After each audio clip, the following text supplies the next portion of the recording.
In today's video, I'm going to teach you how to manage and clean up shortcuts in your Google Drive. We all know that keeping our digital spaces organized and efficient can save us a lot of time and hassle in the long run. So let's dive in and make sure your Google Drive is neat and tidy. First things first, head over to drive.google.com and log in with your Google account. This will give you access to all of your stored files and settings. Once you're logged in, take a look at the left sidebar where you'll notice several options, one of which is storage. Click on it. This view conveniently displays all of your files, including any shortcuts you might have created.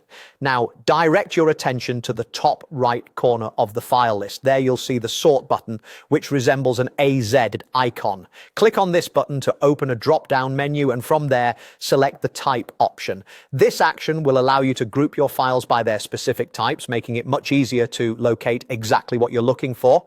Scroll down through your organized list and keep an eye out for items labeled as shortcut. You'll recognize these quickly because of the small arrow icon attached to the file symbol. These shortcuts are essentially quick links to access other files, but they can accumulate and clutter your drive if not managed properly. When you spot a file that you suspect to be a shortcut, right-click on it and select View Details from the menu. This action will open up a panel with information about the file. Under the Details section, double-check to confirm that it is indeed a shortcut. Look specifically for the word shortcut. Next, to get rid of any shortcuts you no longer need, simply right-click on the shortcut file again. You'll see an option labeled Remove.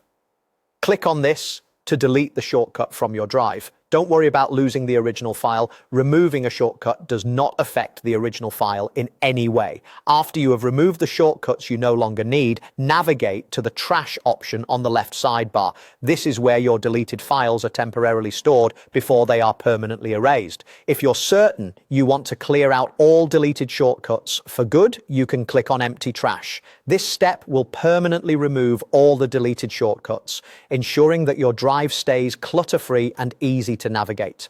By following these steps, you're ensuring that your Google Drive remains organized and efficient. A clean and well-organized drive can significantly enhance your productivity and make it easier to find what you need when you need it. Thank you for watching, and happy